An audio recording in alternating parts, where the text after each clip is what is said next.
Hi friends, ఎలా ఉన్నారు? అందరికీ నమస్కారం. తెలంగాణలోకి మిడతల దండు అయితే ప్రవేశించింది. భయాందోళనకి అయితే ప్రజలందరూ అయితే గురవుతున్నారు. అదేవిధంగా ప్రస్తుతం మిడతల దండు ఏ ప్రదేశంలో ప్రవేశించింది, ఎటువైపు కొనసాగుతుంది ఫుల్ డీటెయిల్స్ చెప్పడానికి అయితే ఈ వీడియో నేను చేస్తున్నాను. అంతకన్నా ముందు మీకు చిన్న రిక్వెస్ట్ ఫ్రెండ్స్, ఈ వీడియోని ఇంకా ఎవరైనా లైక్ చేయనట్టు వెంటనే లైక్ చేయండి. మీరు ఇచ్చే ఒక సపోర్ట్ అండ్ ఎంకరేజింగ్గా ఉంటుంది. అలాగే ఇలాంటి జెన్యూన్ ఫ్రెష్ కంటెంట్ కోసం మన ఛానల్ సబ్స్క్రైబ్ చేసుకుని అలాగే పక్కన ఉన్న బెల్ ఐకాన్ని యాక్టివేట్ చేసుకోండి. అప్పుడు మాత్రం ఇలాంటి లేటెస్ట్ వీడియోస్ ఫస్ట్ మీరు చూడొచ్చు. ఈరోజు వీడియోని కనుక మనం చూసినట్లయితే ఓ పక్క కరోనా, మరో పక్క అయితే ఈ యొక్క మిడతల దండు అయితే తెలుగు రాష్ట్రాలను అయితే అల్లకల్లోలం అయితే చేస్తున్నాయి.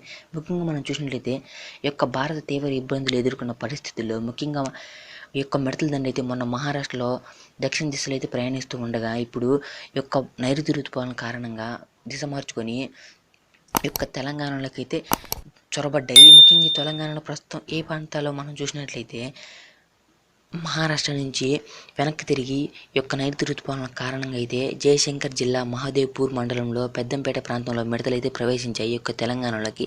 అక్కడున్న గోదావరి పరివాహక ప్రాంతంలో ఉన్న చెట్లను అయితే ఈ యొక్క నాశనం అయితే చేస్తున్నాయి. దీంట్లో చుట్టుపక్కల ఉన్న ప్రజలందరూ అయితే ఒక్కసారిగా ఉలిక్కిపడి తెలంగాణ ప్రజలందరూ అయితే భయాందోళనకు గురి కానున్నారు.